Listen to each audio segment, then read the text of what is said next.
So we were at the end of our small campaign. The enemy was escaping in a vehicle, and the group was trying to carefully figure out how to handle this. Suddenly, our quiet player launches a missile from his robot and blows up the vehicle.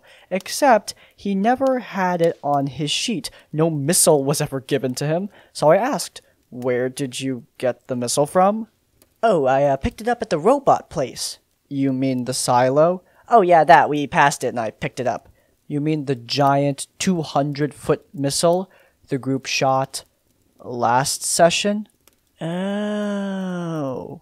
Another mild one for the road. Maybe he's just one of those players that forgets major plot points that just happened in the previous sessions, or he's one of those players that's quiet because he's playing Clash of Clans in the background. We'll never know.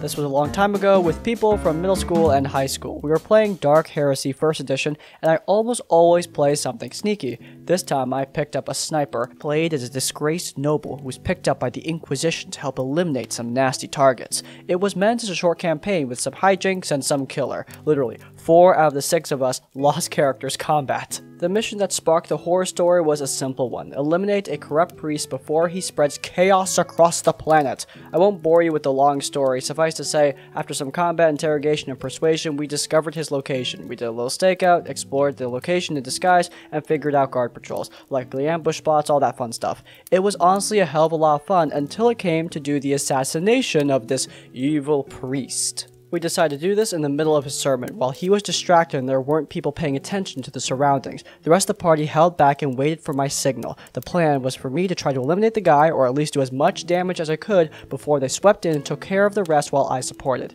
And I snuck into the massive cathedral and up into a little enclave. I set up my sniper and set my eyes on the target, and pulled the trigger. I missed. Horribly. So bad that it was almost funny in retrospect. The entire table gasped and groaned and complained that our plan had gone to waste, but then I remembered that I had a fate point, basically a free reroll in Dark Heresy. I had a single fate point that I hadn't spent all session and was waiting for something big. This certainly constituted as it, so I rerolled the attack. Critical hit and a headshot. In Dark Heresy, you roll to confirm the crit, so I rolled and confirmed. I ended up destroying the guy. Like, he went from full HP to pink mist in a millisecond. Everyone cheered and laughed and celebrated. We calmed down after about a minute or two because the guy running the game only stood there with a wicked smile on his face. "I only let you try to do this because I didn't think you'd succeed. Now that you have, it completely ruins this boss fight that I had planned out, so I'm going to rule that your attack misses. Your cover is blown. Everyone else roll initiative." We all stood or sat there in silence for what felt like an eternity, trying to comprehend what he was saying while he had that idiotic smile on his face still. Then we all started arguing how he was taking away player agency and making bad decisions. Soon the argument escalated into other things that the guy did in the campaign, having character equipment randomly go missing, meeting his characters from other campaigns that were basically god DMPCs, the whole works. The campaign fell apart that night. Nobody wanted to continue after his ruling and the subsequent discussion. Honestly, it was kind of fun up until that point, before months of gameplay crashed down because of his stupidity. I totally understand that it's frustrating when a boss fight is completely circumvented by a lucky roll, but at the end of the day, there is nothing more epic than that clutch moment, especially for players, but I think also for dungeon masters. Seeing players celebrate, freak out for minutes on end, truly celebrate a moment because they felt that tension, because they really cared, that's the pinnacle of what it means to DM. Your players care. I can't imagine getting legitimately upset and taking that moment away from the players, instead of celebrating it alongside them. Triumph through adversity is a big part of what makes TTRPGs fun, and yeah, this DM completely missed that, and I think is missing out on, like, most of the experience of dungeon mastering in the first place. A few years ago, I was starting up at uni and got invited to a new Dungeons & Dragons 5th edition game, which I was eager to accept, having wrapped up my old game with college friends a few months prior, and I had no consistent game ever since. The setting looked very cool, based on Norse mythology. I accepted the invite and rolled up a druid. The first session had 4 other players, all of whom had never played before. It was a bit slow at times, with 4 newbies getting used to the game, but otherwise it was a good time, and I was looking forward to more sessions. The first problem started a few sessions in, as DM kept on inviting new players until we were at 8.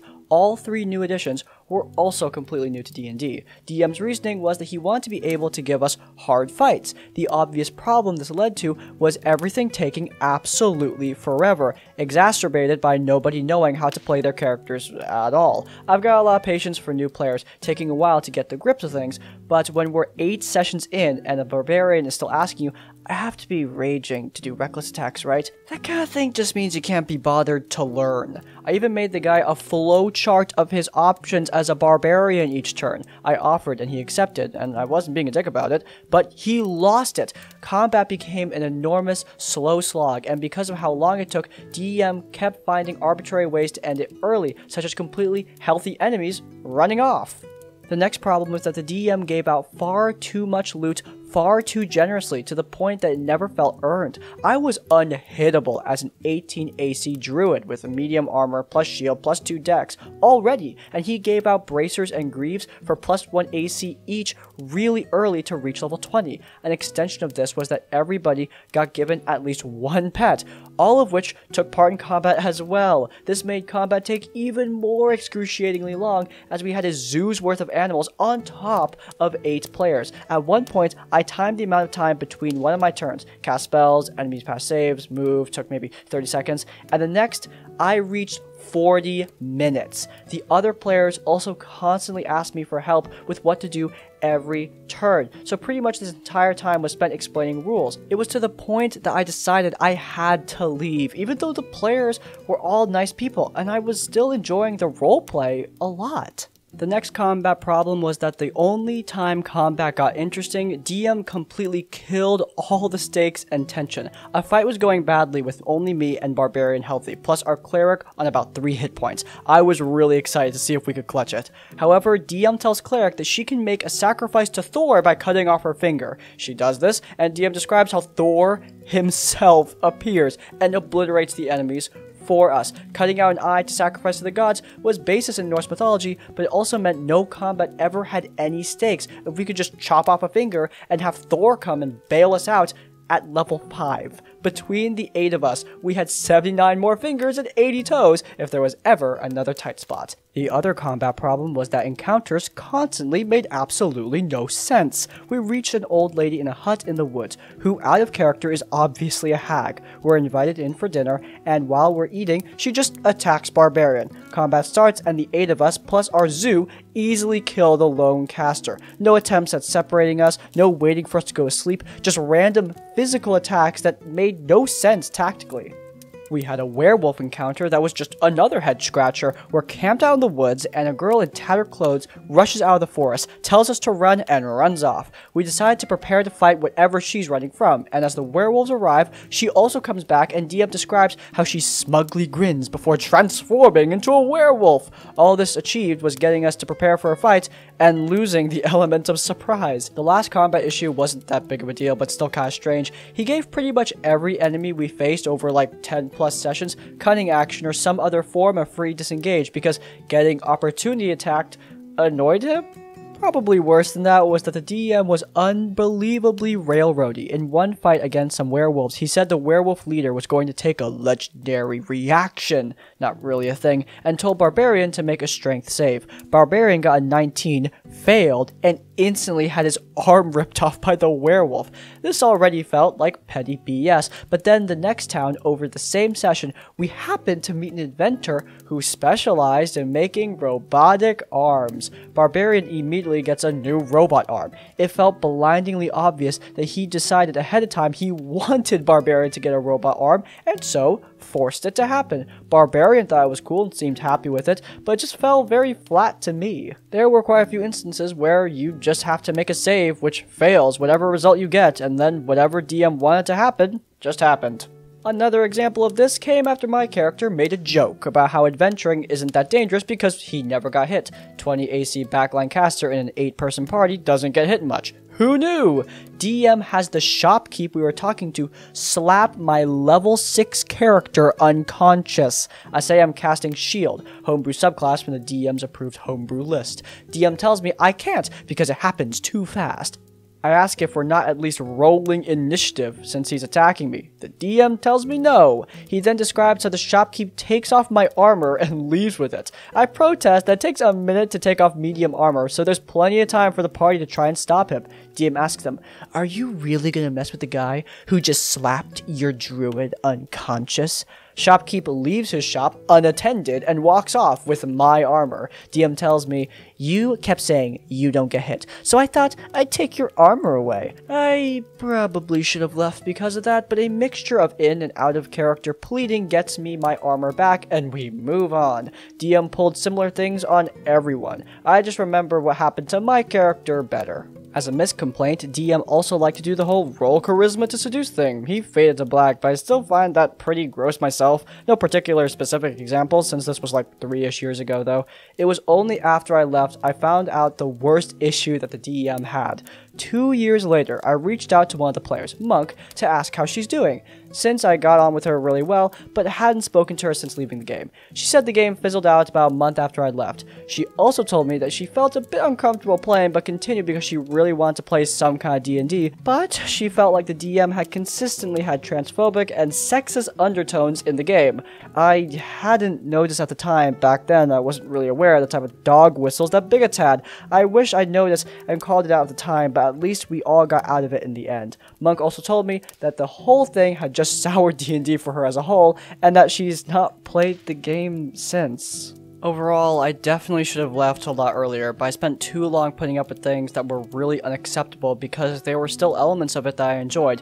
Don't put up with unacceptable things. No D&D is better than bad D&D. Truer words have never been spoken. And yeah, this DM did a lot of really irritating things that make the game unfun. A bunch of small things can absolutely combine into an absolutely terrible game. Combine that with a little bit of sexism and transphobia, and you have a game that I definitely wouldn't want to be a part of. The new player thing that the DM had going on was actually really interesting to me. I'm gonna be honest guys, I love DMing for new players, but I totally understand people that don't have the patience to wait for new players to catch on to the game. And in that case, I totally think it's valid to step away from games that you feel like are taking too long, or that you're just not having fun playing. New player D&D usually isn't bad, but that doesn't mean it's good for everybody. Though of course, this particular DM had plenty of additional problems besides having a bunch of new players in this game. Just for context, we are playing a system that is kind of similar to D&D and have a complex world and 20 different gods who can influence the characters a lot. We are playing a campaign that goes from level 1 to 20, and my best friend is DMing. He is a pretty good DM, although he is a bit stubborn sometimes. My character is a rogue thief turned paladin of the Justice and Order god. She is a cool paladin who takes her oath seriously but without being an asshole to others, and has the highest social stats of the group. The other players are a skeleton war god cleric who had many ideals conflicting with my character, but we always solved our differences and had a pretty good dynamic. An inventor goblin who was just fun and chill, the DM's girlfriend who played a nymph ranger teenager with anger issues, and now I have no problems with her off game except for the fact she's kind of controlling to my best friend, but that's his problem. But when we started playing, she was a nightmare. Her character is the infamous lone wolf type. She is always buggering up social interactions and is always borderline picking fights within the group. It didn't bother me much since it was always in-game and nothing serious, but the stuff got worse. She always complains about every difficult situation. She gets pissed at the DM and sometimes even threatens him, saying she will break up over things that might happen in-game. Now, the DM is no saint in this situation. He constantly tries to make her happy by favoring her. He even linked the cleric's life to her, saying he was revived to protect her. Many BS things happened because of her, but the last game really is making me want to drop the campaign. We were in the flying city of the biggest archmage in the world, and we were going to a meeting in the palace to request permission to stay in the city for our quest. Now, the DM's girlfriend has a griffin. In the door of the palace, there is one of the many clones of the archmage ruler. She asks him if the griffin can enter with her. He responds with a polite, "I would rather you didn't bring him in." And she is like, "Oh, so that means it's allowed." And she proceeds to argue petulantly with one of the most powerful people in the entire world for like 15 minutes while we all just facepalm. After we finally get her to leave the damn griffin outside, I decide to talk to her in-game. Since I know she's very difficult, I choose a pretty tame approach. My paladin goes and says, almost begs, something like, "Hey, insert name here, please let me handle the talking from now on. I know you're bothered for letting the griffin outside, but Archmage's name is a very powerful man, and we need his help for the good of our mission. Please, let me handle it." And that pisses her off. She complains on character and off character for 10 more minutes. Then we enter the business room and have to do an extended skill challenge, mostly focused in knowledge, which the cleric has, and social, which I have. And we decide the best tactic is having her assist us with diverse skills. The problem is that for using different skills, she has to have a good explanation on how she is using those skills to help us. Like, I'll use perception to find some documents that the cleric missed, and she simply couldn't think of any good explanations. The DM let us suggest things to her, but she ignores all of our suggestions and comes up with ludicrous reasoning, and eventually tires the DM with complaining until he accepts it. This results in myself and clerics talking, taking about 1 minute at most, and her turns taking at least 10 minutes each. And as the cherry on top, we are protecting a little 10-year-old girl. The girlfriend hates this girl's guts and literally threatens to kill her without any reason. I'm kinda hoping she tries so my paladin can smite the hell out of her. I'm really considering dropping from the campaign because she really is taking the fun out of the game. Taking the fun out of the game is one way to describe this whole debacle. We have seen so many simp DMs and terrible exploitative girlfriend players. I'm not going to relitigate the whole situation again, since we've talked about this many times. Couples in D&D groups are fine, as long as there's no favoritism, which is absolutely present here, on top of some serious toxicity. The girlfriend threatening to break up over Dungeons & Dragons is the definition of completely ridiculous. Another big thing is not being okay with losing. This is something that we haven't talked about in a while, but it is very important, guys. Losing is part of Dungeons & Dragons. You're rolling dice with ones on them. It is inevitable to lose eventually, and complaining until you succeed or get what you want is not a good way to have fun playing Dungeons & Dragons. It literally breaks the design of the entire game. I have a Discord group where myself and my friends play D&D all the time with our own games and such. Some of us really love Harry Potter since we were little, so one day, one of our friends decides to run and DM a homebrew Harry Potter system similar to Dungeons & Dragons. We were all very excited since Harry Potter is a very interactive, role-playing, friendly story. Our characters had just started the wizard life and were all 11 years old, so yeah, kids. The DM said her world wouldn't be exactly like Harry Potter and would be more dark and heavy themed. We agreed, so of course the difficulty would worsen year after year, right? Wrong. I'm not going to introduce our characters because I won't focus on them much or whatsoever. The only relevant information is that there were 5 children from different houses. 1 Slytherin, 2 Ravenclaw, 1 Hufflepuff, and 1 Gryffindor. You see, the beginning was fun. We met each other, made character traits visible, went through some cool dark scene where the train was stopped by some Grim Reaper people that worked for a corrupt politician, etc, etc. Everything was fine until we got to our houses. Then 3 NPCs were introduced. 1 from Slytherin, 1 from Hufflepuff, and 1 from Gryffindor. They were nice and friendly. We thought they would be like seniors that helped us with some tasks that were far too difficult for children. Maybe teach us some spells, some information about the school, help us befriend teachers. No, they were the students, the popular people, the protagonists. Everyone in school loved them and talked about them.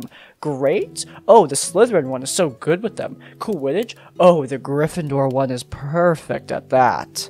Even when we tried to have scenes focus on us, they would show up and be the boss, the popular kids. It was frustrating. Things got worse.